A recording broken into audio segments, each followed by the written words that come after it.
Voilà, donc et mon petit, voilà, voilà, vous voyez, le bonhomme, c'est moi, ouais, ça marche. Donc, merci Gilles pour la présentation. Merci à vous toutes et à vous tous d'être présents ici en live et puis aussi ceux qui participent en visio. Euh, voilà, donc le sujet de cette soirée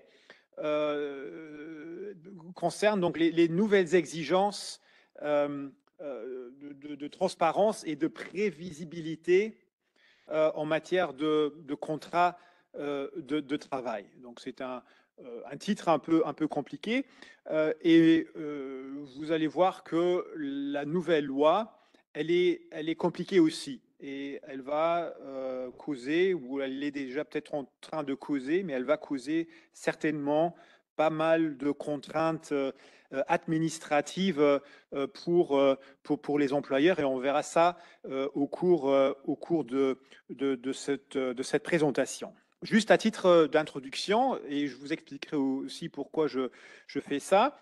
Donc au Luxembourg, puisqu'on est ici à la Chambre des métiers, donc au Luxembourg, les employeurs du secteur artisanal sont représentés par la Chambre des métiers d'une part et par la Fédération des artisans d'autre part, qui jouent tous les deux un rôle clé dans le soutien et la représentation de ce secteur. Pourquoi je dis ça? Tout d'abord parce que les deux institutions, les deux organes jouent un rôle important en matière d'une part de formation, mais également en matière d'apprentissage. Vous allez voir que donc les deux, la formation et aussi l'apprentissage, jouent un rôle important dans le cadre de cette nouvelle loi. Donc cette nouvelle loi, qui date du 24 juillet 2024, est entrée en vigueur le 4 août 2024, donc tout récemment. Le but de la loi, l'origine de la loi, c'est une directive. Donc cette loi transpose en droit national luxembourgeois une directive européenne relative à des conditions de travail transparentes et prévisibles dans l'Union européenne. D'où ce titre un peu compliqué. La directive poursuit ou poursuivait trois objectifs. Tout d'abord, assurer l'information des salariés sur leurs droits.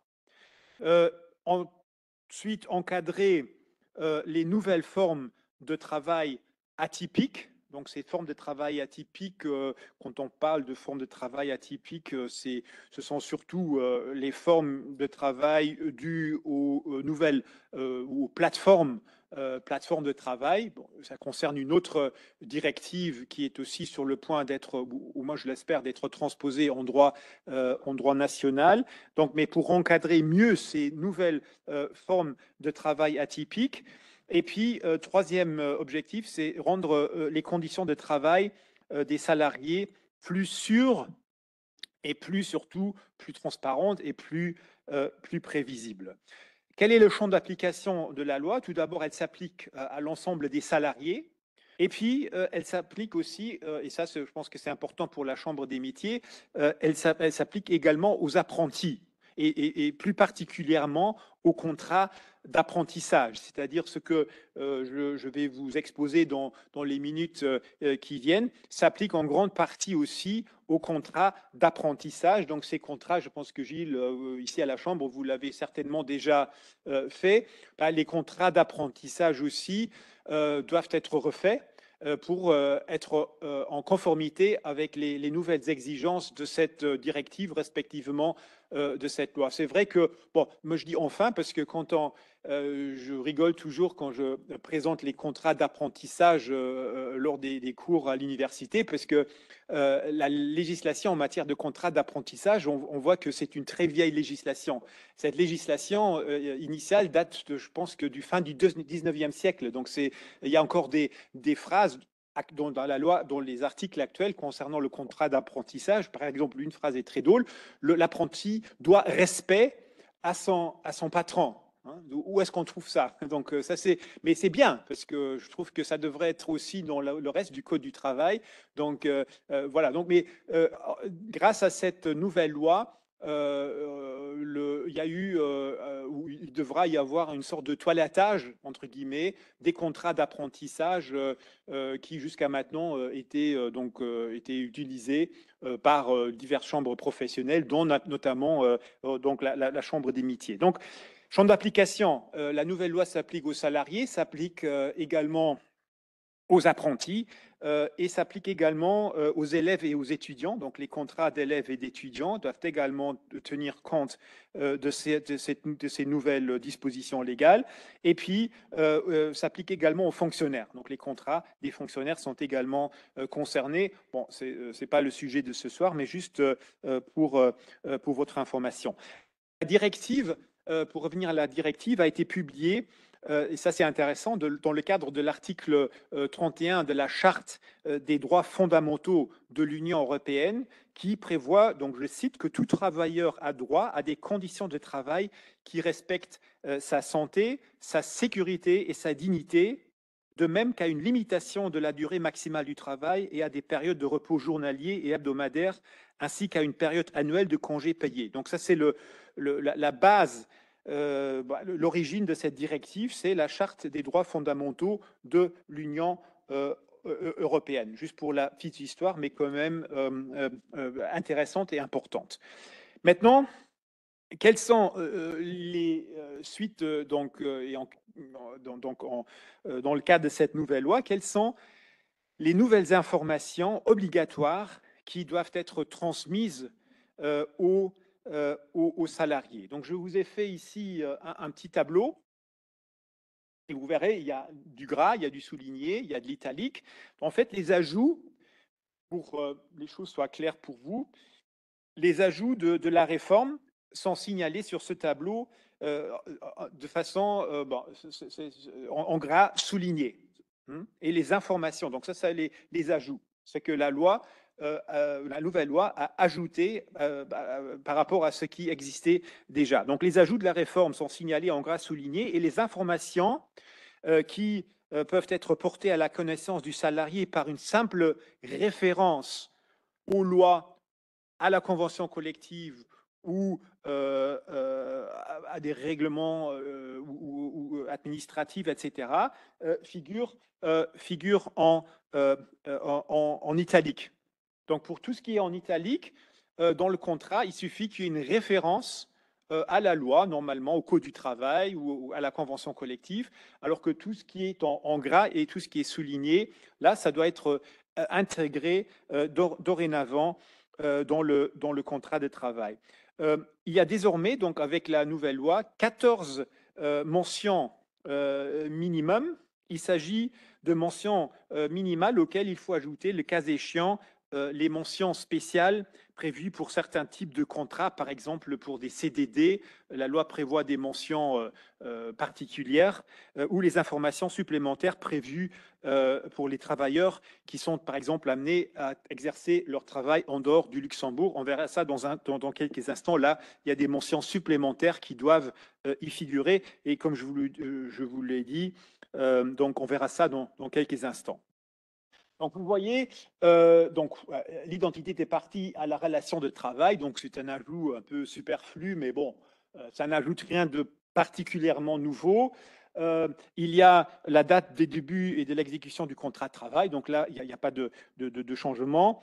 Le fait que le salarié sera libre de déterminer son lieu de travail, c'est une clause un peu bizarre, mais bon, la directive européenne le veut, mais je ne sais pas, franchement, c'est peut-être aussi pour tenir compte des relations de travail atypiques. Vous savez, les chauffeurs Uber, les porteurs ou les livreurs, etc. Donc, à mon avis, ça vise plutôt les nouvelles futures relations de travail atypiques.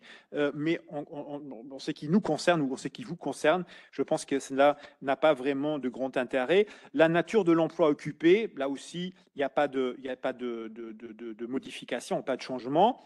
Et puis la durée de travail journalière ou hebdomadaire normale du salarié, et là, il y a un ajout important, et les modalités relatives à la prestation d'heures supplémentaires et à leur rémunération ainsi que le cas échéant toutes les modalités relatives au changement d'équipe.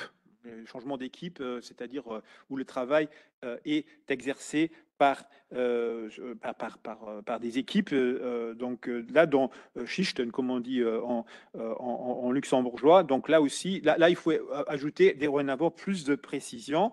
En ce qui concerne l'horaire normal du travail, rien ne change. En matière de rémunération, là c'est très intéressant, j'y reviendrai tout de suite. Il faut désormais également préciser les modalités du versement du salarié. Donc ça c'est une modification mineure, mais quand même, donc il faut mettre dans l'article concernant la rémunération, si le salaire est payé par chèque, par virement, en liquide, etc. Donc normalement c'est par virement, mais il faudra désormais les préciser. Vous voyez que la rémunération, c'est marqué en italique, et j'y reviendrai dans quelques instants. En ce qui concerne la durée du congé payé, là, il n'y a pas de modification. La procédure observée par l'employeur et le salarié en cas de résiliation du contrat de travail, y compris les conditions de forme et les délais de préavis à respecter, là aussi, c'est une nouveauté. Mais là, vous voyez, c'est en italique. Ça veut dire quoi? Ça veut dire qu'une simple référence au Code du travail suffit. Donc, vous n'aurez pas besoin dans vos contrats de mettre une grille avec les différentes anciennetés, 2, 4, 6 mois, avec les préavis, la durée de préavis. Non, il suffit d'un simple renvoi au Code du travail ou à la convention collective applicable. Après, la durée et les conditions d'application de la période d'essai éventuellement prévues. Là aussi, c'est bizarrement, c'est marqué en italique. J'y reviendrai dans quelques instants parce que ça fait pas beaucoup de sens. C'est même très dangereux. Donc, un simple renvoi en italique, encore une fois, je le répète, tout ce qui est marqué en italique, un simple renvoi dans le contrat aux dispositions légales applicables suffirait, donc en principe. Hein. J'y reviendrai également dans quelques instants. Les clauses dérogatoires ou complémentaires dont les parties ont convenu, là, il n'y a pas de nouveauté. La mention des conventions collectives applicables, ça vous concerne très souvent puisque vous travaillez dans des secteurs où des conventions collectives s'appliquent. Donc, il faut mentionner la convention collective qui s'applique et même encore donner une copie de la convention collective aux salariés. Donc là, à ce niveau, rien n'a changé. Et puis aussi, autre nouveauté, l'identité du ou des organismes de sécurité sociale percevant les cotisations sociales et le régime de protection sociale irrélatif. Donc là, il faut désormais, mais là aussi, c'est en italique, donc il suffit de préciser que le salarié en question, il sera affilié à la sécurité sociale luxembourgeoise et de renvoyer aux dispositions légales applicables au Code de la sécurité sociale, j'en sais rien, probablement, mais bon, ça suffira. Donc, mais vous voyez, c'est en italique, donc un simple renvoi suffit. Après, j'y reviendrai parce que je trouve on veut rendre des conditions de travail plus prévisibles et plus transparentes. Et il y a plein de domaines assez importants où, suivant la directive, un simple renvoi suffit. Donc pour le salarié, surtout dans votre secteur, qui n'est pas nécessairement quelqu'un qui a son code de travail sous les bras, bah une référence, avec une référence, il ne pourra pas faire grand-chose. Donc c'est très abstrait. Et c'est pour ça que j'y reviendrai. Je trouve que des références, ça ne rend pas les conditions de travail prévisibles et transparentes.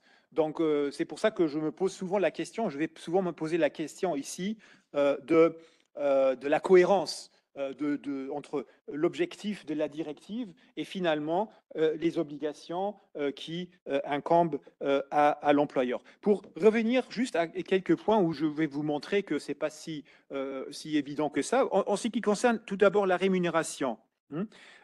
Donc, tout d'abord, je vous ai dit que le terme modalité de la rémunération englobe, donc, comme je l'ai dit, les moyens de versement de la rémunération, le virement, le chèque, etc. Après, il faudra indiquer également, dès à présent, dans les nouveaux contrats, que le paiement interviendra chaque mois au plus tard le dernier jour du mois plutôt qu'une date fixe. Donc ça, c'est donc les modalités. Comment et quand le virement ou le paiement aura lieu. Donc là, si vous faites ça, cette condition, elle est remplie. La période d'essai, je vous ai dit tout à l'heure, donc tout en haut, la durée et les conditions d'application de la période d'essai éventuellement prévues. Ok, donc tout est bon. Problème, vous voyez, c'est en italique. C'est-à-dire une simple référence, il suffit. Donc, c'est là où réside le problème. J'y reviendrai quand je vous parler de la période d'essai.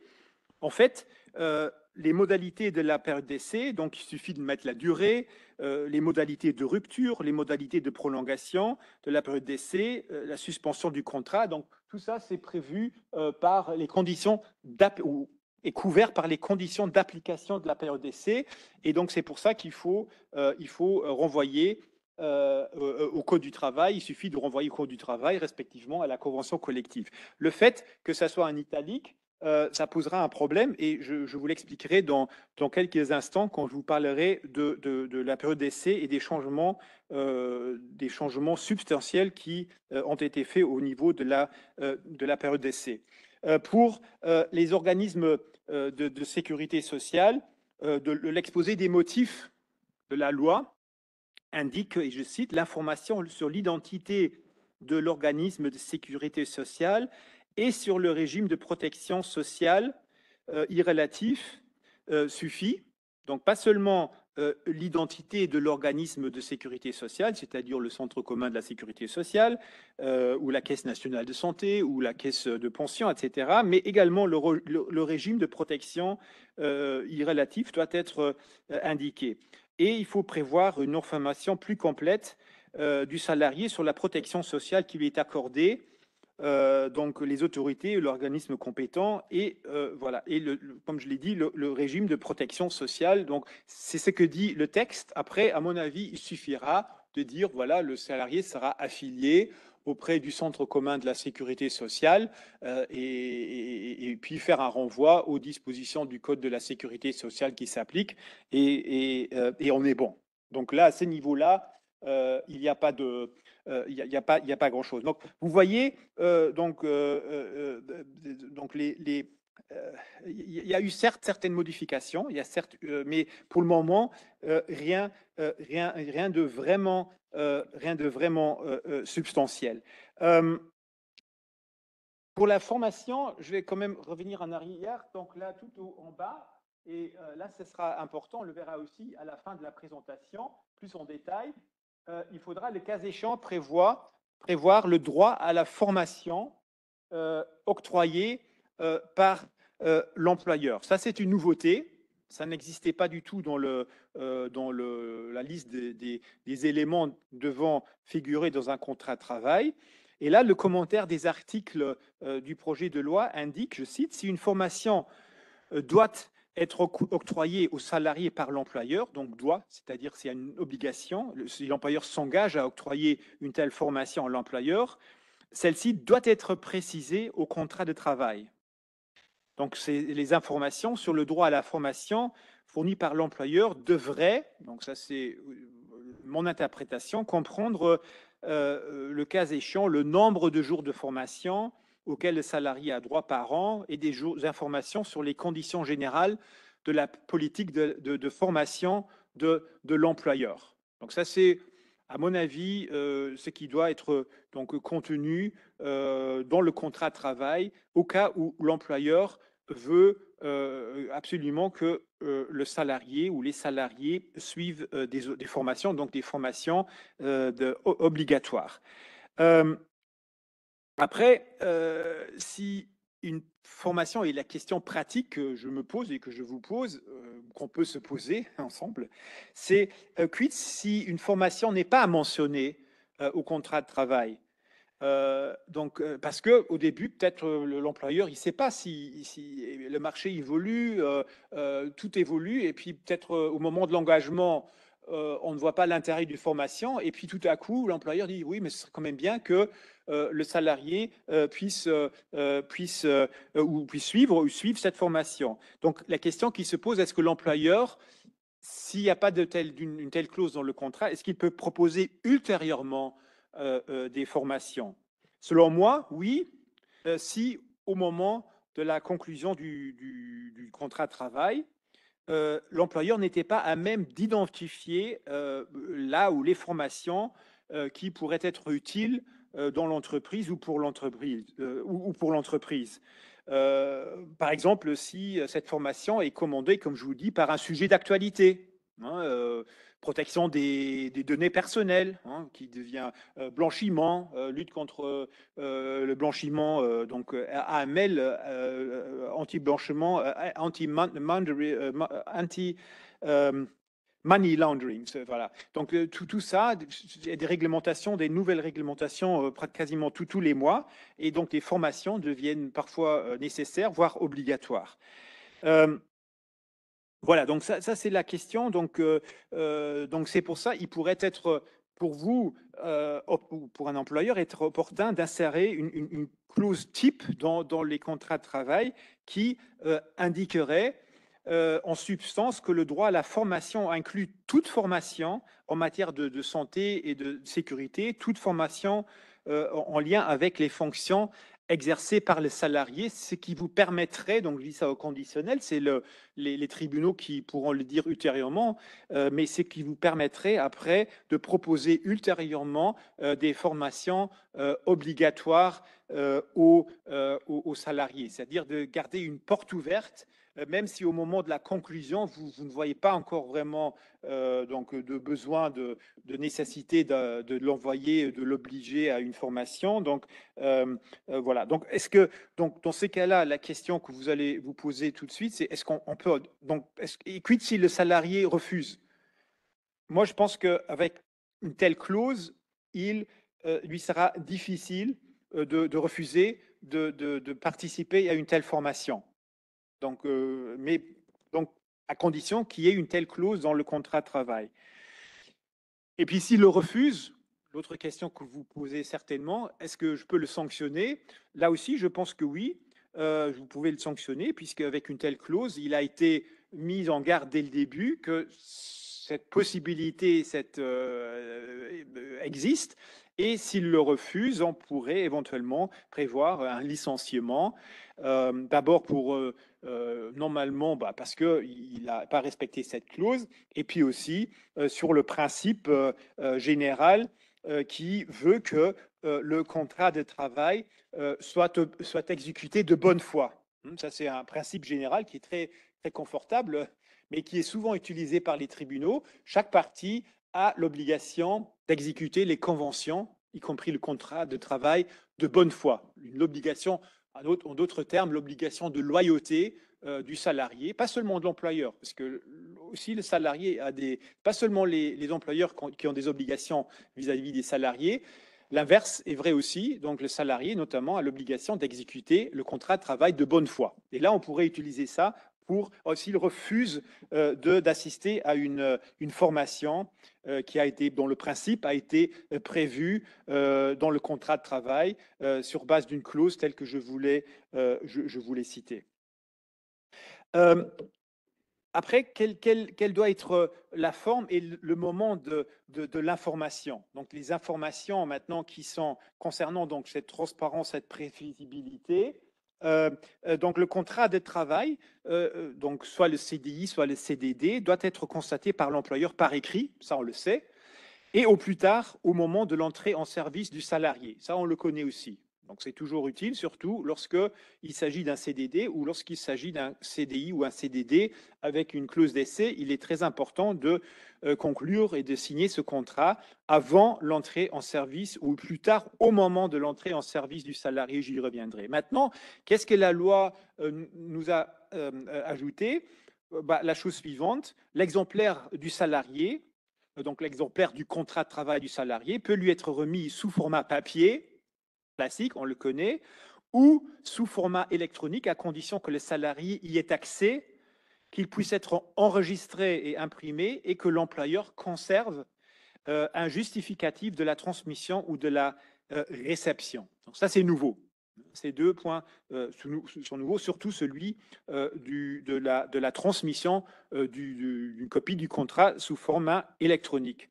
À défaut d'écrits conformes à ces exigences, dit l'article du Code du travail, donc le 121.4 alinéa 5, le salarié peut établir l'existence et le contenu du contrat de travail par tout moyen de preuve, quelle que soit la valeur du litige. Là aussi, ce n'est pas une nouveauté. C'est le Code du travail qui permet aux salariés de prouver l'existence d'une relation de travail, d'un contrat de travail par tout moyen. Par tout moyen, ça veut dire par témoignage, par écrit, par une attestation testimoniale, alors que l'employeur, lui, pour lui, la preuve n'est pas libre. Donc lui, il doit, s'il veut apporter la preuve d'un contrat, d'une relation de travail, il doit le prouver par écrit. Et aucune autre preuve, aucun autre moyen de preuve n'est permis. Donc, juste pour rappel, en matière de contrat de travail, la preuve pour le salarié est libre, alors que pour l'employeur, il ne peut prouver l'existence d'un contrat de travail que par les biais d'un écrit, donc d'un contrat de travail. Donc ça c'est, mais ici la nouveauté c'est le format électronique, la possibilité de transmettre au salarié une copie du contrat de travail sous format électronique. Maintenant, je vous ai préparé un petit tableau. Donc vous voyez 3 types d'informations. Vous avez la première colonne, donc vous avez les différentes obligations, informations, l'identité des parties, la date de début d'exécution du contrat, le lieu de travail, nature de l'emploi, horaire normal de travail, rémunération.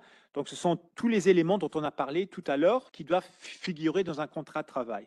Maintenant, la directive, respectivement la loi, elle nous dit à quel moment ces informations doivent être données aux salariés. Et en fait, il y a trois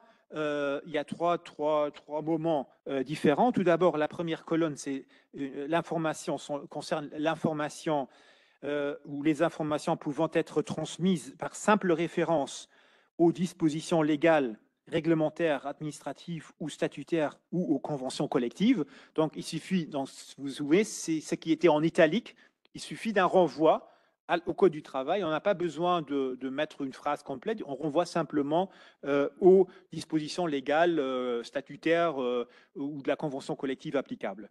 Donc ça, c'est la première colonne. La deuxième colonne concerne les informations individuelles pouvant être fournies sous la forme d'un ou de plusieurs documents entre le premier jour de travail et au plus tard le 7e jour calendaire.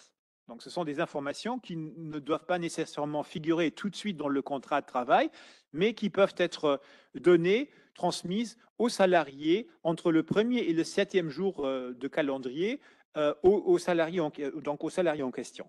Donc, et vous voyez, je vais pas maintenant, vous voyez les croix, vous aurez ça dans vos slides, dans le document, vous voyez, et je reviendrai sur certains points particuliers qui sont quand même très étonnants. Et puis la troisième colonne concerne des informations pouvant être fournies sous la forme d'un ou de plusieurs documents, ou plus tard dans un délai d'1 mois à compter du premier jour de travail. Et donc là, vous avez donc la durée du congé payé. Donc l'employeur a 1 mois pour communiquer la durée du congé payé aux salariés. Ce qui est ridicule, hein, parce que tout le monde connaît, normalement, l'employeur, il sait combien de jours de congé il va donner à son salarié, soit les 26 jours prévus par la loi, soit les jours, le nombre de jours prévus par la convention collective, s'il est plus, et voilà. Et donc, il ne faut pas oublier, hein, ce sont des textes communautaires. Donc, au Luxembourg, souvent, on est très avancé. Donc, il y a certainement des pays où cela fait du sens. Mais il y a aussi des pays comme Luxembourg où ça ne fait pas de sens du tout. Donc, je pense qu'ici, ça ne fait pas de sens de dire, voilà, les jours d'un employeur, voilà, je vous communiquerai dans un document séparé au plus tard dans 1 mois le nombre de jours de congé auxquels vous avez droit. Mais bon, je vous dis, c'est la loi. Vous trouverez ça dans les nouvelles dispositions qui ont été donc transposées en droit luxembourgeois. Pareil pour la procédure en cas de résiliation du contrat, pour les conventions collectives. Bon, là, ça fait du sens. À la limite, vous n'avez pas besoin d'annexer tout de suite au contrat de travail une copie de la convention collective qui s'applique à votre secteur, mais là, vous pouvez le faire dans l'espace d'un mois. Là, ça fait un peu de sens en disant voilà, bah, c'est des paparazzi et tout, mais dans le mois qui suit, donc le début qui suit l'entrée en fonction, on peut remettre aux salariés la convention collective du secteur, puisque en fait c'est elle qui règle. Donc c'est pas pour donner tout de suite, mais là aussi, qu'est-ce qui empêche l'employeur de donner tout de suite une copie de la convention collective à son salarié au moment de la conclusion, de la signature du contrat de travail? Voilà, donc vous verrez ça avec tous les points en détail, mais néanmoins, donc vous verrez donc l'information par référence à la base textuelle. Donc c'est la première ligne, la première colonne, soulève à mon avis plusieurs difficultés. Les informations pouvant être transmises par une simple référence au texte applicable passent de 2 à 7. Donc avant, il y en avait 2 dans la loi avant la modification. Maintenant, il y en a 7. Or, et bon, encore une fois, ça n'engage que moi, une simple référence, je l'ai dit tout à l'heure, est à mon avis inintelligible, donc compliqué pour la majorité des salariés qui ne sont pas des juristes, hein. C'est des gens qui veulent faire leur boulot, ce n'est pas des juristes, ils ne vont pas faire des recherches, suivre des références pour voir quelle est la disposition qui s'applique. Et ce qui, à mon avis, contrevient à l'objectif même de la directive, qui vise justement un objectif d'information et de transparence. Et en permettant sur 7 points une simple référence, bah, pour moi, ce n'est pas quelque chose qui permet aux salariés de mieux prévoir, de mieux comprendre ces conditions de travail. Par ailleurs, le nouveau texte pose des problèmes d'application pratique, par exemple pour la rémunération. Sauf dans le cas où un employeur ferait référence au salaire minimum prévu par une convention collective, il renvoie à une grille tarifaire, à un tarif spécifique dans lequel se trouve le salarié au début de son engagement. Sauf dans ce cas-là, comment une rémunération peut être prévue par référence? C'est impossible, c'est même absurde. Notamment en l'absence d'accords ou de conventions collectives ou d'accords d'entreprise applicables, ou si l'employeur décide d'aller au-delà du minimum prévu par la convention collective ou l'accord, comment, dans ces cas-là, oui, une rémunération, comment prévoir une rémunération par référence? Donc, pour moi, c'est incompréhensible et impraticable. Donc, et la même chose vaut pour le droit à la formation. J'y reviendrai tout à l'heure. Après, pour la transmission des informations après le premier jour de travail, donc c'est la deuxième colonne. Le problème concernant la période d'essai. Ici, on dit, voilà, donc vous verrez, donc vous voyez donc la ligne période d'essai, durée et conditions d'application de la période d'essai. Donc c'est la deuxième colonne. Donc cette information peut être donc fournie aux salariés entre le premier et le 7e jour de calendrier. Mais c'est un problème. En fait, l'article 121-5 du Code du travail dit quoi? Elle dit la chose suivante: la clause d'essai doit, sous peine de nullité, être constatée au plus tard au moment de l'entrée en service du salarié. Donc, or, communiquer l'information entre le premier, donc à partir du 2e jour jusqu'au 7e jour de travail, tel que le permet la réforme, est en contradiction flagrante avec ce texte, avec le texte qui concerne la période d'essai elle-même. Donc, en attendant là un éventuel développement de la jurisprudence à ce sujet, moi, je vous recommande de ne pas tenir compte de la réforme sur ce point-là et de continuer à considérer que la période d'essai doit être convenue par écrit au plus tard au moment de l'entrée en service du salarié. Parce que sinon, elle sera pas valable, elle sera nulle, parce qu'il y a un article de loi qui prévoit sa nullité. Et dans ce cas-là, une période d'essai qui est nulle, bah, vous devez licencier le salarié avec le préavis de 2 mois, en donnant les motifs, s'il le demande, avec toute la procédure classique et pas les avantages que procure une période d'essai qui serait une période d'essai tout à fait valable. Donc sur ce point-là, surtout, ne communiquez pas la période d'essai ou les éléments concernant la période d'essai après l'entrée en vigueur, en vigueur du contrat de travail. Autre problème de ce texte, de cette nouvelle loi, le texte ne prévoit pas que l'information relative aux clauses dérogatoires ou complémentaires dont les parties ont convenu puissent être transmises après l'entrée en service. Là, il n'y a rien. Vous voyez, il y a une colonne où il n'y a aucune croix. Hein, la 1, 2, 3, la quatrième d'en bas. Donc, plus dérogatoire ou complémentaire, vous n'avez eu aucune croix. Donc là, il n'y a pas de possibilité de rattrapage. Donc le texte ne prévoit pas, pourquoi il n'y a pas de croix? Parce que le nouveau texte, la nouvelle loi ne prévoit pas que l'information relative à ces clauses dérogatoires ou complémentaires dont les parties ont convenu puisse être transmise après l'entrée en service. Donc il n'y a pas de procédure de rattrapage possible pour ce point. Voilà, donc ça concerne un peu mes réflexions. Vous voyez, c'est pas si évident que ça.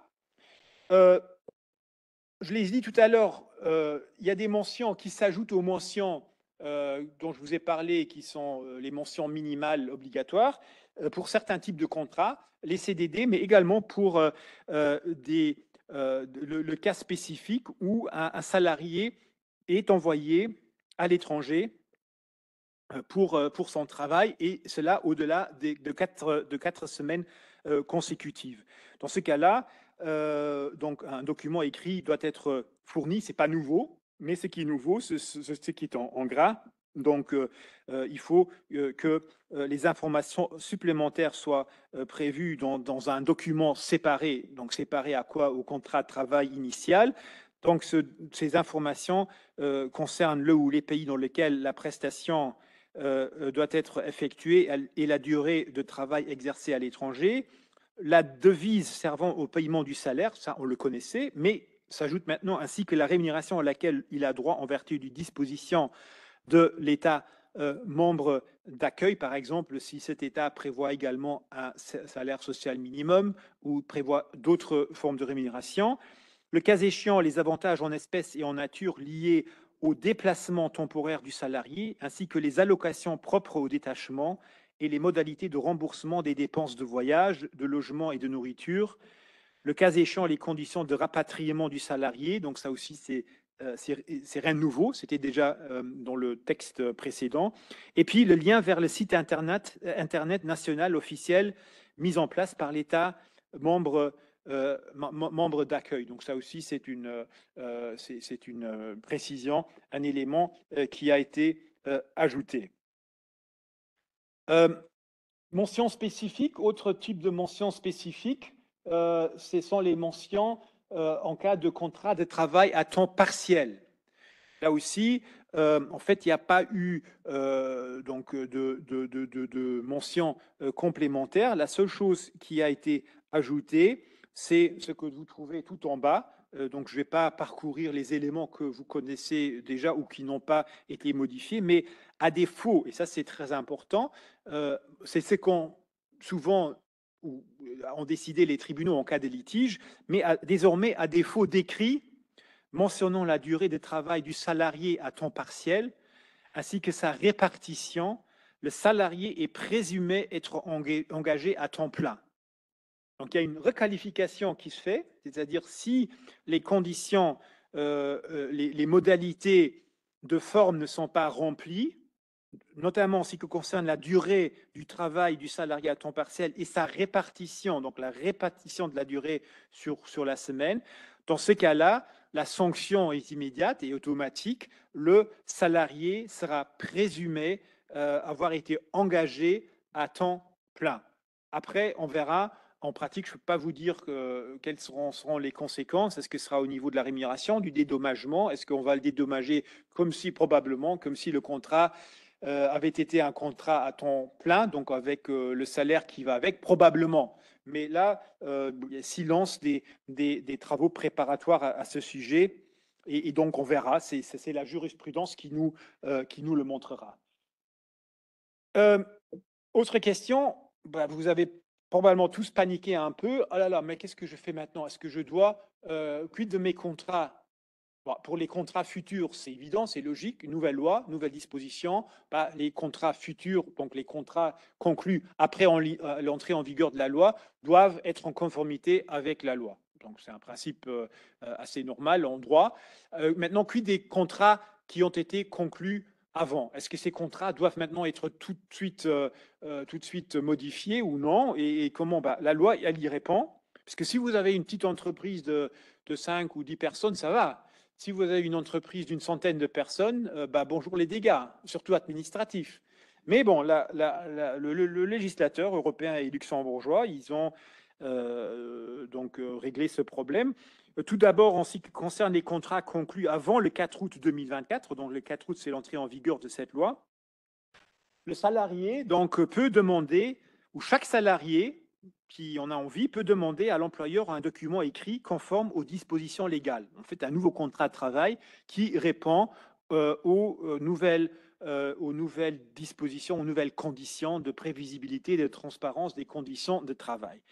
L'employeur doit alors remettre cet écrit dans un délai de 2 mois. L'employeur a 2 mois pour lui remettre un contrat conforme aux nouvelles exigences légales. Et s'il ne le fait pas, l'employeur s'expose aux sanctions qui sont prévues par la loi. J'y reviendrai ultérieurement. C'est des sanctions civiles et des sanctions pénales qui sont prévues par le législateur. J'y reviendrai dans quelques instants. Les contrats, bien entendu, conclus après le 4 août 2024, donc à partir de l'entrée en vigueur de la loi, doivent obligatoirement se conformer ou être conformes aux dispositions de la nouvelle loi, et la responsabilité du respect des obligations pèse bien entendu sur l'employeur, qui est le seul à encourir les sanctions prévues à cet effet.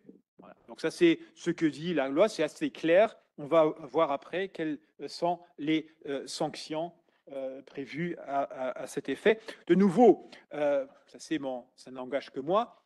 Donc, le but de la directive ou du législateur européen, c'était de ne pas créer vous allez rigoler, mais de créer des contraintes administratives trop lourdes pour les employeurs dans tout cela. Mais bon, imaginez-vous, vous avez une entreprise qui, même s'il s'agit de 50 employeurs, vous avez la délégation du personnel ou le syndicat derrière qui incite la délégation à demander à ce que tous les contrats existants soient mis en conformité avec la loi.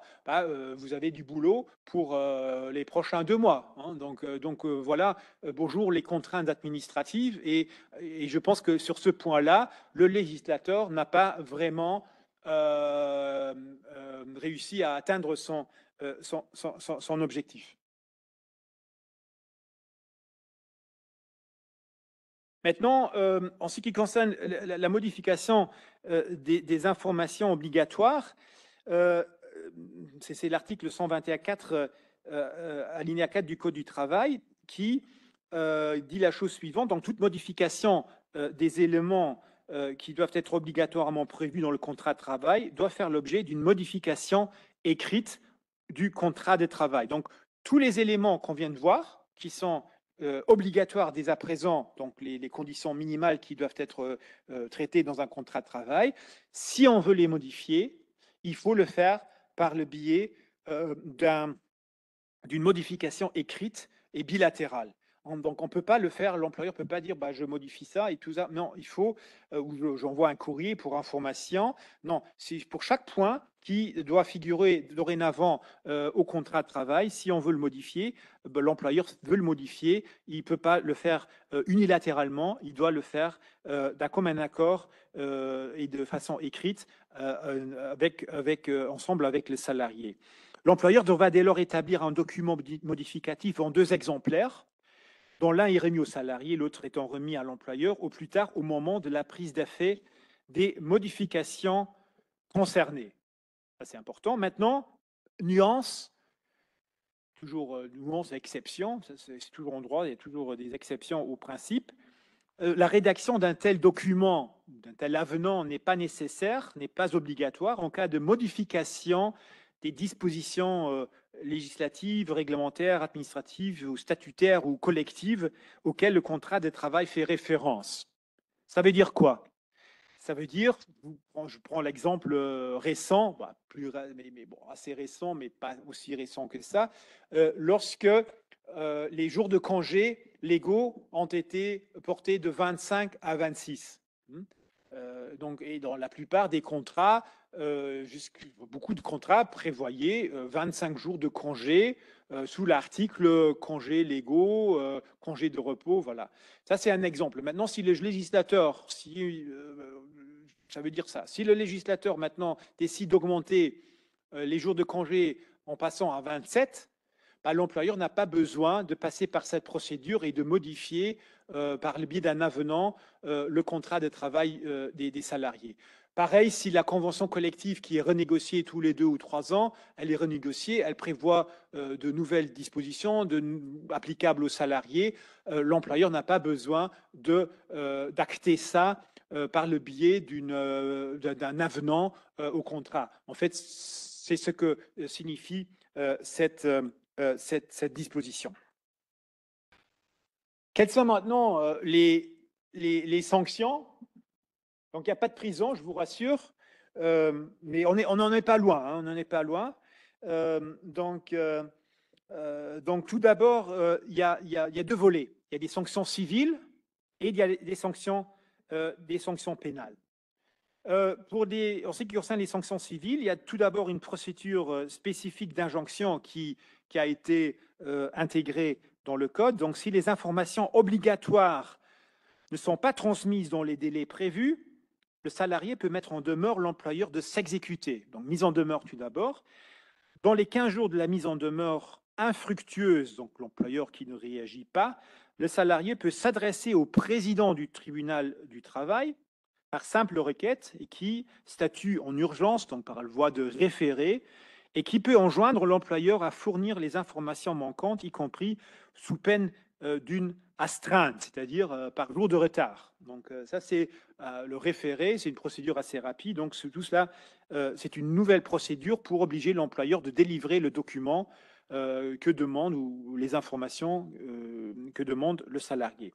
Après, il y a la possibilité toujours de saisir l'inspection du travail des mines. Ça existe déjà, mais c'est l'ITM qui est responsable, qui veille à ce que l'employeur, les parties, mais surtout l'employeur respecte le droit du travail. Et puis, il y a la saisine classique du tribunal du travail, qui est compétent territorialement, pour tous les différends s'élevant en matière de travail et pour demander éventuellement la réparation d'un préjudice. Donc ça aussi, c'est possible.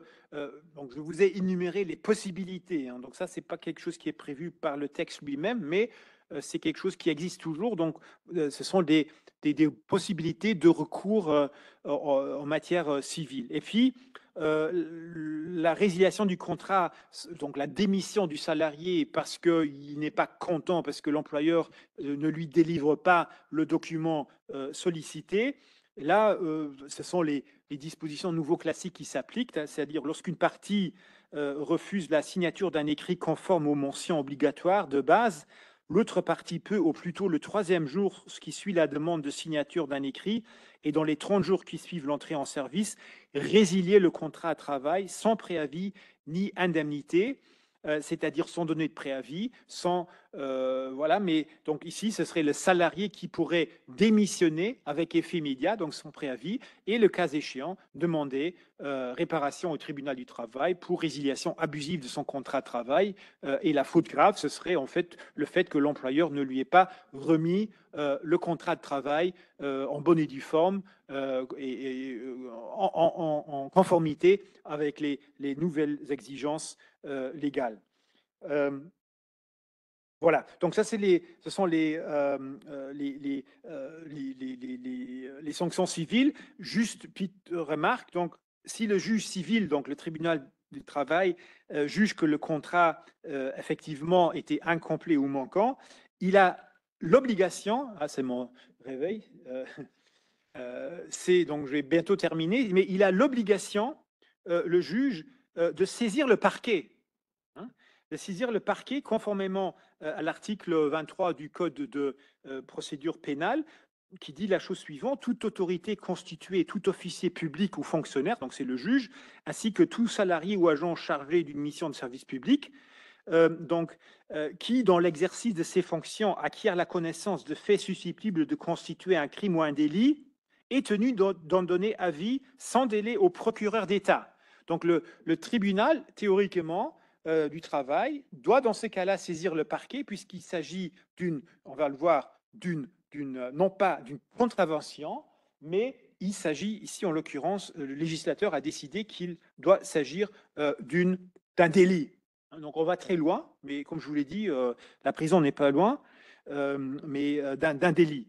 Et en fait, constitue notamment un délit, dit la nouvelle loi, le défaut de mention des informations obligatoires dans le contrat de travail, dans le cas d'un travail pendant plus de 4 semaines consécutives à l'étranger, défaut de remise du document mentionnant les informations supplémentaires, ou l'omission de procéder à la modification écrite des informations, ou pour les contrats existants au 4 août 2004, défaut de transmission d'un document conforme sur demande du salarié dans un délai de 2 mois.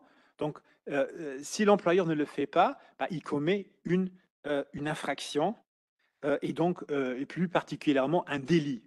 Et donc, qu'est-ce qui est prévu dans ces cas-là? Une amende pénale pouvant aller de 251 à 5 000 euros par salarié. Donc, si vous avez 50 salariés, ça peut être très cher, et pouvant être porté au double du maximum en cas de récidive dans un délai de 2 ans. Donc ça, c'est la sanction pénale, les sanctions pénales qui sont prévues par la nouvelle loi. Donc, vous voyez, on ne rigole plus avec les contrats de travail. Et je vais finir sur 2 points qui me semblent donc très importants. Tout d'abord, la question de la période d'essai. Donc la période d'essai, ou 3 points, si j'ai le temps, Gilles, ça va? Donc tout d'abord pour la période d'essai, donc là aussi il y a une nouveauté. Brièvement, avant théoriquement, on pouvait conclure un CDD avec, disons, de 6 mois, si le salarié en question était détenteur d'un CATP ou d'un diplôme équivalent, prévoyant une période d'essai de 6 mois. Donc, juridiquement, c'était possible, même s'il y a des tribunaux qui ont dit faut quand même faire attention parce que en faisant ça, on détourne quand même, c'est un abus de droit, on détourne la finalité même du CDD qui, en principe, doit être un contrat qui ne peut pas être, sauf faute grave, résilié par les parties pendant sa durée, etc., etc. Mais théoriquement, on pouvait conclure un CDD de 6 mois avec une période d'essai de 6 mois, ou même un CDD de 12 mois si le salarié en question gagnait un certain salaire au-dessus d'un certain plafond, avec une période d'essai de 12 mois. De 12 mois, donc si le salarié effectivement gagnait au-dessus d'un certain salaire fixé par la loi. Donc tout cela n'est plus possible maintenant avec la nouvelle loi.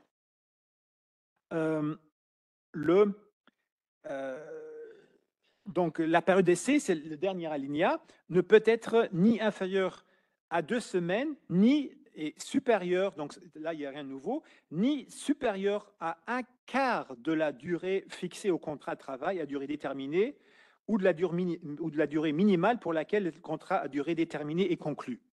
Voilà, donc maintenant, si vous avez un CDD, disons de 8 mois, vous ne pouvez pas y mettre une période d'essai de 6 mois. Donc, vous pouvez au maximum mettre une période d'essai d'un quart de cette durée de 2 mois, pas plus. Donc, ça, c'est une nouveauté.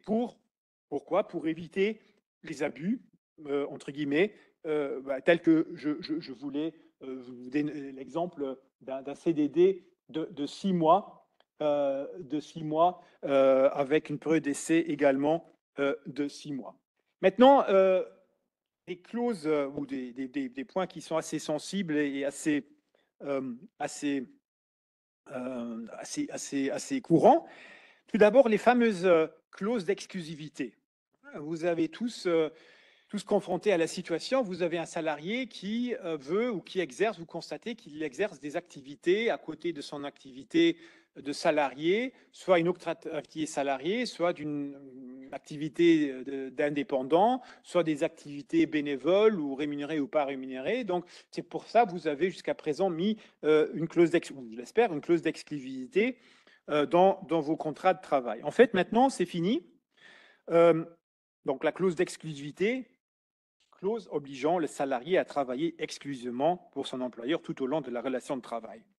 Donc, le principe maintenant est qu'une clause d'exclusivité contenue dans un contrat de travail est nulle et de nul effet. Sauf, donc nouveau, il y a toujours en droit, il y a les principes et les exceptions, la clause d'exclusivité est valable lorsque le cumul d'emploi, donc le cumul d'emploi, l'emploi plus un autre emploi qu'on exerce à côté, est incompatible pour des motifs objectifs tels que la sécurité et la santé au travail, la protection de la confidentialité des affaires, l'intégrité de la fonction publique ou la prévention de conflits d'intérêts. Dans ces cas-là, ce sont des motifs valables pour justifier l'existence et la validité d'une clause d'exclusivité. Maintenant, quelles sont les questions qu'on peut se poser à ce sujet? Il y en a plusieurs. Tout d'abord, entre parenthèses, cette interdiction s'applique également au contrat d'apprentissage. Donc, ce principe également, cette interdiction, le principe d'interdiction des clauses d'exclusivité vaut aussi pour les contrats d'apprentissage, même si on peut se poser des questions, le contrat, si le salarié ou l'apprenti qui suit un apprentissage et qui suit des cours, s'il a encore le temps d'avoir un emploi à côté. Ça m'étonnerait, mais bon, quand même, le texte le dit, que cette interdiction s'applique également au contrat d'apprentissage. Elle ne s'applique pas, et là la loi le dit aussi, au contrat d'étudiants et d'élèves. Donc là, elle ne s'applique pas. Vous voyez de nouveau, mais bon, c'est comme ça, le législateur il l'a décidé ainsi. Maintenant, la question, la première, est-ce que l'interdiction vise également le cumul entre un contrat de travail et un travail indépendant? Et la réponse est non. En fait, cela signifie que l'interdiction ou la soumission à autorisation d'un contrat de travail et d'un contrat indépendant reste possible. Donc, on peut continuer à... Donc, cette interdiction ne concerne pas donc le cumul d'un contrat de travail avec une activité de travailleur indépendant ou une activité bénévole, donc pas une activité non salariée. Donc, cette interdiction ne concerne pas ce cas de figure. Après aussi, ce qui n'est pas interdit, ce sont les clauses qui obligent le salarié d'informer préalablement son employeur en cas d'activité salariée accessoire. Donc une telle clause reste valable parce qu'il s'agit juste d'une information.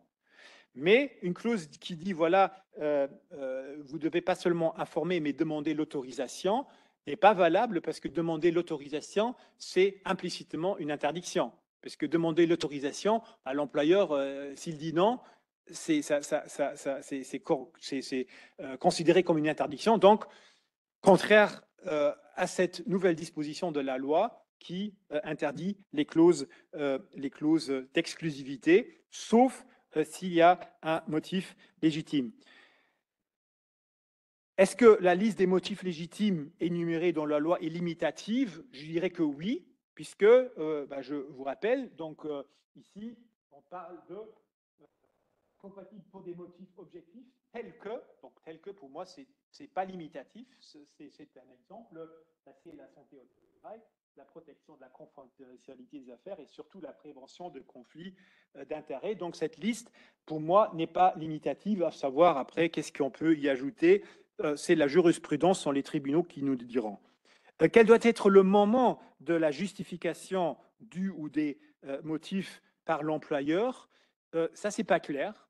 C'est pas clair dans la loi. Est-ce que la clause contractuelle doit d'ores et déjà mentionner les raisons objectives pour lesquelles on interdit aux salariés d'aller voir ailleurs, entre guillemets, ou suffit-il que l'employeur justifie la validité de la clause seulement en cas de litige, lorsque on se trouve devant le tribunal? C'est pas clair. La loi ne donne pas de réponse. Moi, je pense que là aussi, vaut mieux prévenir que guérir.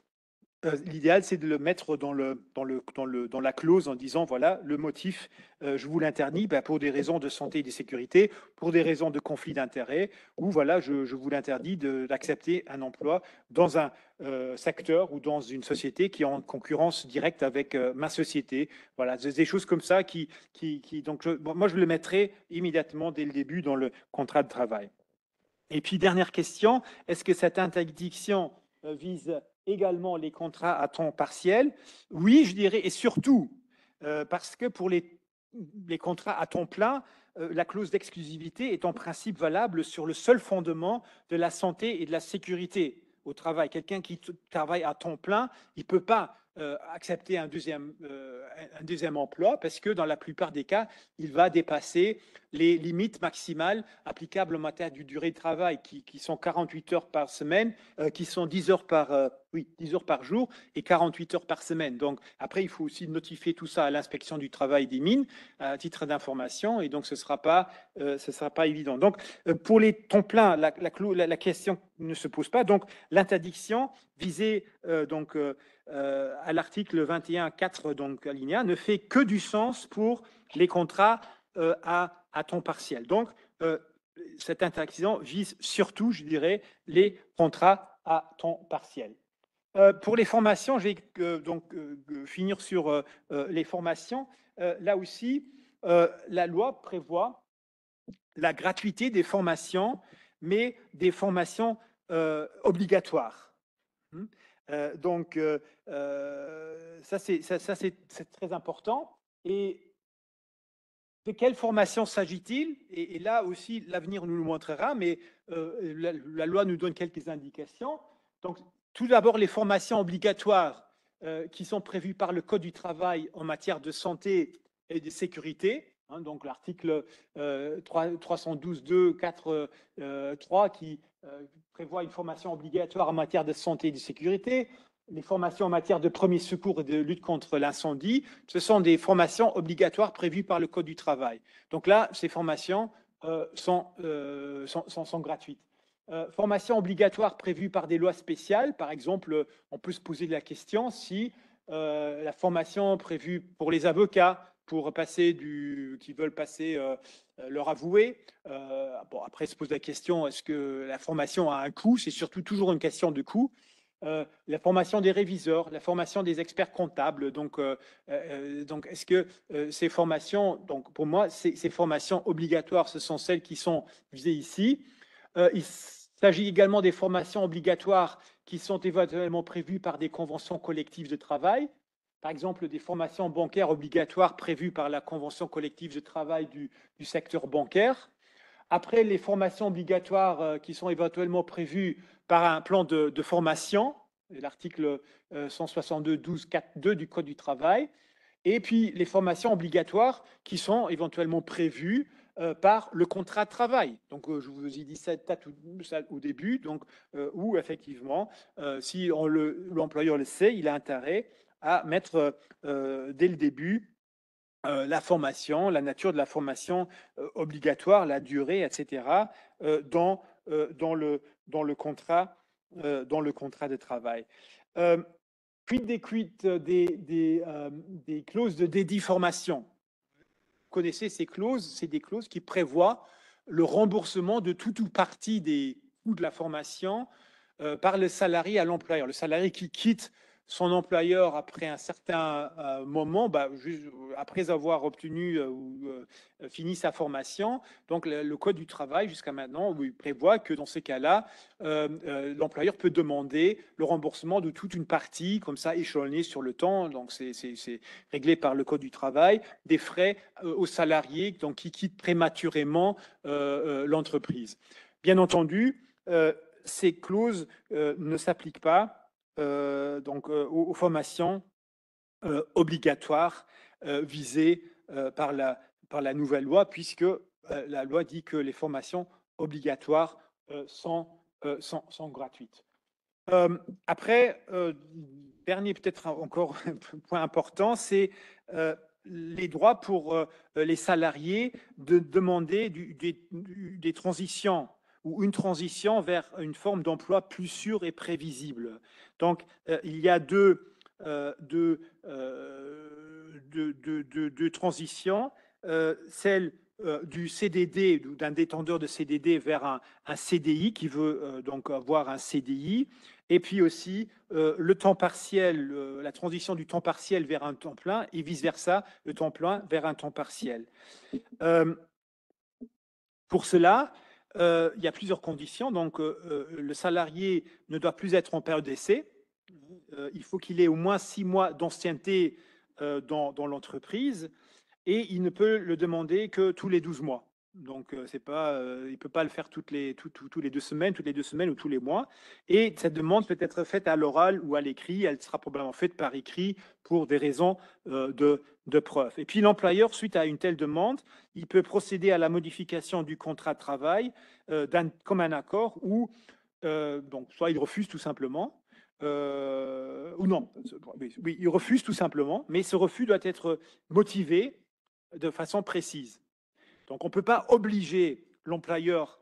Donc, c'est pas le salarié n'a pas un droit au passage d'un CDD à un CDI ou d'un temps partiel à un temps plein ou vice-versa, mais il a un droit de demander ce passage. Et la seule obligation que l'employeur a, c'est au cas de refus de motiver son refus. Et donc, en cas de non-respect, vous l'avez vu, on l'avait vu tout à l'heure, en cas de non-respect, l'employeur encourt des sanctions pénales. Pour juste les représailles, il y a eu un article qui a été changé, mais qui n'est pas anodin. En fait, l'article, donc tout au début du Code du travail, prévoit qu'aucun salarié ne peut faire l'objet de représailles ou, et ce qui a été ajouté donc en gras, ou d'un traitement défavorable en raison de protestations, en réaction à une plainte ou à l'exercice d'un recours visant à faire respecter ses droits en matière de contrat de travail, ou pour avoir témoigné des éléments précités ou pour les avoir relatés. Et donc la notification au salarié de son licenciement pour ces raisons est interdite. Il en est même de la notification d'une modification d'une clause essentielle, etc. Donc, le salarié ici est protégé contre d'éventuelles représailles de la part de l'employeur si jamais l'employeur n'est pas content de sa demande concernant un nouveau contrat de travail en conformité aux nouvelles exigences légales. Donc, vous voyez, cette loi contient pas mal de sanctions civiles, pénales, des délais qui sont imposés à l'employeur et puis aussi des garde-fous concernant éventuelles représailles de la part de l'employeur suite à une demande du salarié concernant la mise en conformité de son contrat de travail. Donc, voilà, donc je vous remercie. En guise de conclusion, donc je répondrai encore à l'une ou l'autre question, bien évidemment, mais vous voyez, donc c'est une loi qui a un but louable, mais finalement, et dont l'objectif est de créer des conditions de travail plus prévisibles et transparentes. Et je pense que vous avez tous compris que c'est pas très transparent, hein, c'est pas très clair. Finalement, il y a beaucoup de points où les tribunaux devront que les tribunaux devront clarifier. Et pour moi, ça n'ajoute rien à la sécurité juridique. Donc c'est un texte supplémentaire qui, sur certains points, ne correspond pas à notre législation, parce que nous, on est beaucoup plus loin. Par exemple, les références conclues à la rémunération, ça n'a pas de sens. Donc l'avenir nous dira, comme souvent avec les modifications législatives, l'avenir nous dira si ce texte sera d'une quelconque utilité ou non. Pour le moment, ça veut dire pour vous tous pas mal de travail, de rédaction, de modification, de paperasserie, de paperasse. Et donc, voilà, donc c'est plutôt gênant. Après, on va voir l'avenir. Peut-être dans un an, on pourra déjà faire un premier bilan de cette loi. Mais pour le moment, ça a l'air un peu pas très transparent pour finir sur ça et pas très prévisible. Alors que la directive, le but de la directive, c'est de créer des conditions de travail prévisibles et transparentes. Donc je finirai sur cette remarque un peu pessimiste, mais bon, cela n'engage que moi.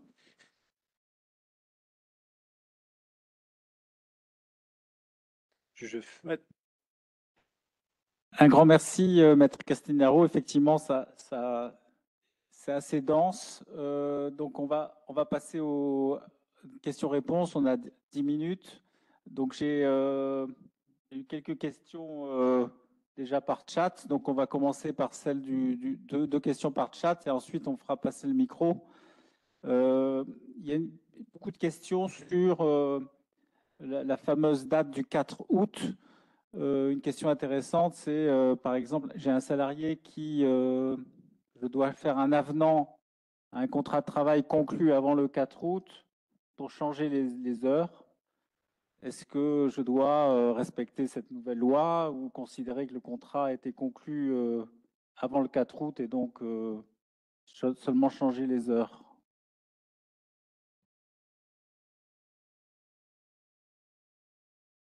Il ne s'agit pas d'un nouveau contrat. Donc pour moi, ici, la loi ne vise pas les avenants. Et si l'avenant ne concerne pas un des nouveaux éléments de salaire, un des nouveaux éléments contractuels prévus par la législation, je pense qu'on peut, et surtout si le salarié ne le demande pas, le contrat de base a été conclu avant le 4 août, donc un avenant, dans ce cas-là, suffira et l'avenant ne devra pas reprendre tout le contrat et mettre en conformité tout le contrat. Après, pour des raisons pratiques, je pourrais dire profiter de l'occasion, peut-être de refaire le contrat. Donc, y inclut la modification qui est prévue et de remplacer le nouveau ou l'ancien contrat par un nouveau contrat. Et avec l'élément qui sera. Donc, cela permettra de faire d'un coup de. Voilà. Mais sinon, non, juridiquement, l'avenant, il peut être conclu sans tenir compte, à mon avis, des nouvelles exigences de la loi. Puisqu'il se base, l'avenant concerne un contrat de travail qui a été conclu avant le 4 août.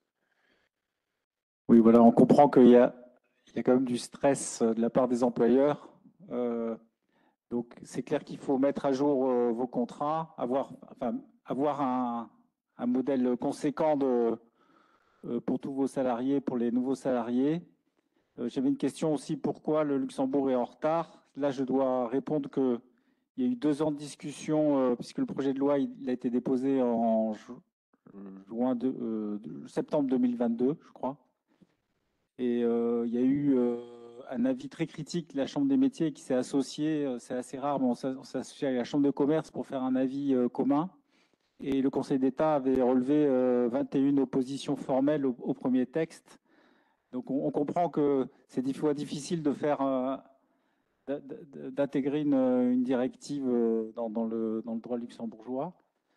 Est-ce que vous avez des questions dans la salle? Alors oui, donc il y a 2 personnes. J'en profite pour le chat, on va répondre aux autres questions.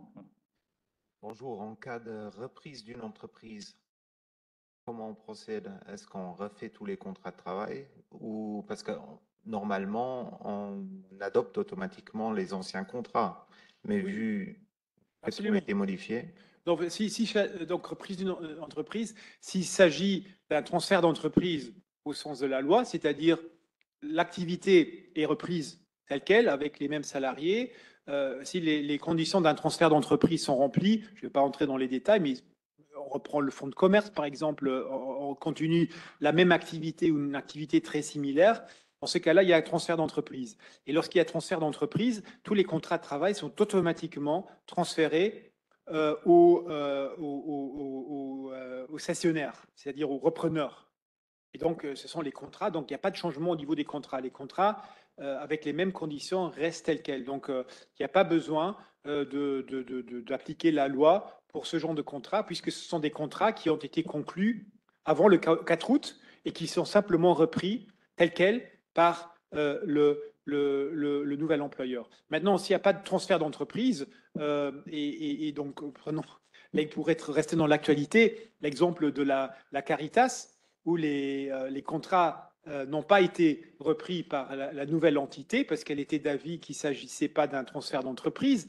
Bah, dans ce cas-là, tous les contrats qui ont été conclus par la nouvelle entité, et je pense que c'était en septembre, donc bah, tous ces contrats ont dû respecter, ont dû être conclus en conformité, en respectant les nouvelles exigences de la loi, puisqu'il s'agissait de nouveaux contrats et pas de contrats automatiquement transférés vers le repreneur. merci.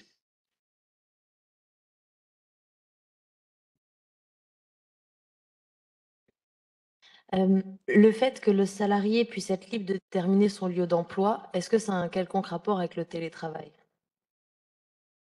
Maintenant que vous le dites, oui, absolument. Absolument. Mais donc, dans ce cas-là, il faut aussi un règlement sur le télétravail où on prévoit les modalités précises oui, ça tient compte surtout du télétravail. Oui. Ou des personnes qui exécutent leur travail, les représentants de commerce, les personnes qui exécutent leur travail, pas en un seul lieu géographique. D'accord, donc un employé peut exiger en quelque sorte de faire du télétravail. Employeur peut exiger, non, le télétravail, le principe reste toujours le même, que le télétravail doit être exécuté d'un commun accord. Il faut que le salarié soit d'accord pour faire du télétravail. Il ne peut pas être obligé à faire du télétravail.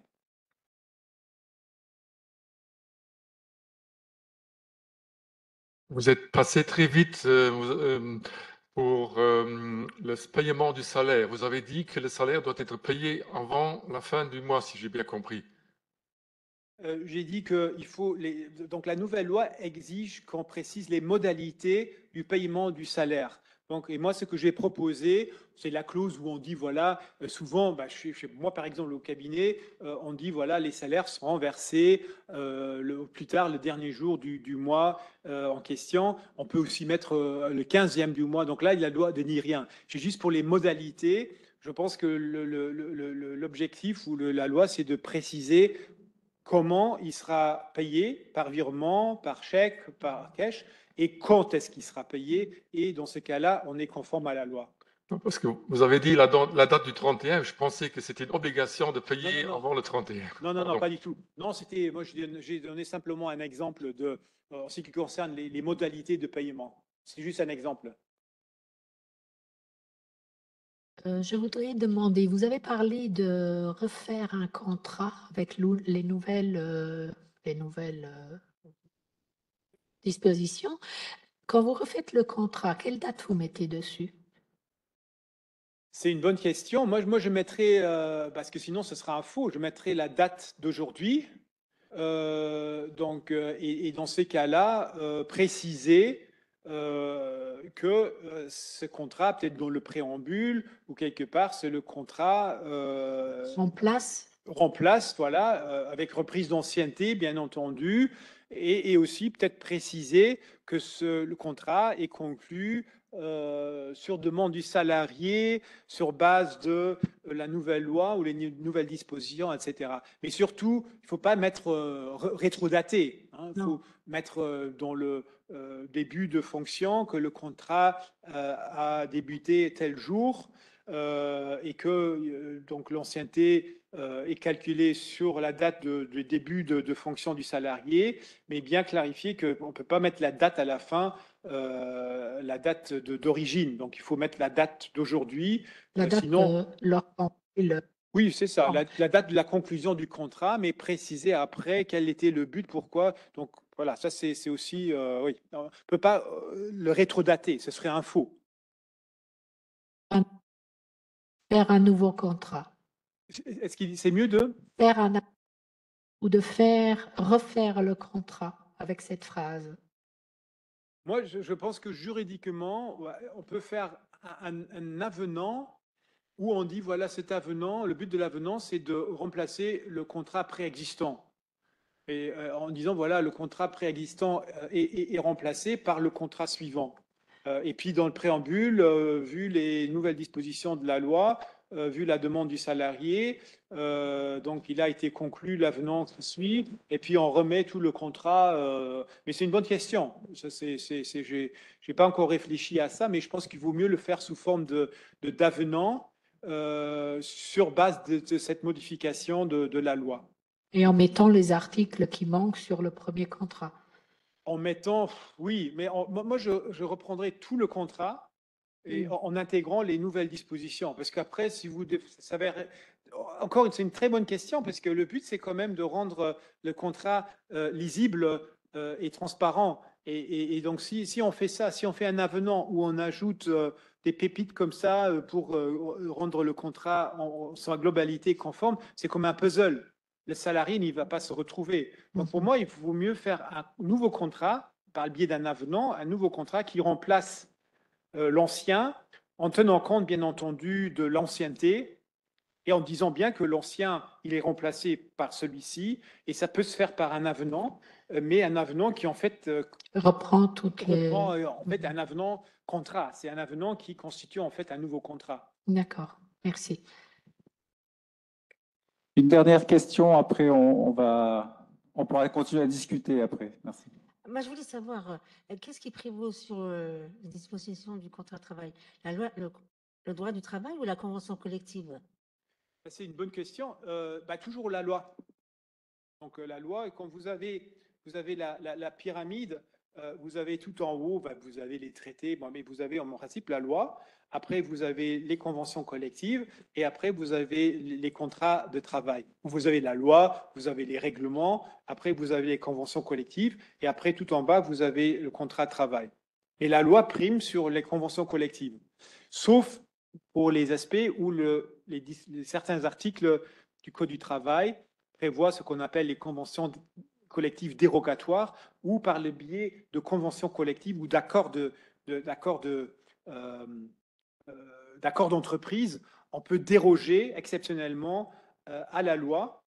Mais ça, il faut que ça soit prévu par le Code du travail. Par exemple, en matière de durée du travail, on peut déroger à la loi en dépassant, par exemple, les 48 heures, mais dans certains secteurs seulement, où le repos, le secteur du gardiennage, par exemple, dans le secteur hospitalier, il y a des secteurs où on peut dépasser. Donc, mais ça, il faut que ça soit... Mais ces dérogations doivent être prévues par le Code du travail lui-même. Mais la loi prime toujours sur la convention collective. D'accord.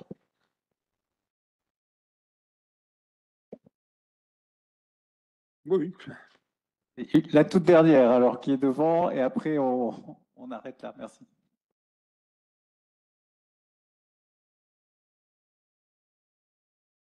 Concernant les semaines de 4 jours pour la répartition du travail, est-ce qu'il faut marquer, du coup, faire un avenant du contrat de travail, parce que le contrat a été convenu sur 5 jours, puis finalement, on met en place les 4 jours, donc 10 heures par jour. Est-ce qu'il faut encadrer les jours de travail? Je pense que oui. Je pense que oui. Je suis pas sûr, mais je pense que oui. Ça fait du sens. De nouveau, prévisibilité, transparence pour le salarié. Du coup, comment sont réparties les heures supplémentaires à partir de la combienième heure, c'est des heures supplémentaires? Théoriquement, oui. En pratique, ce sera difficile, mais c'est ce que prévoit la nouvelle loi. Ouais. Ok. Il n'y a pas d'exemple encore sur... Pas pour le moment. Merci. Très bien, un grand merci, Maître Castagnaro. Et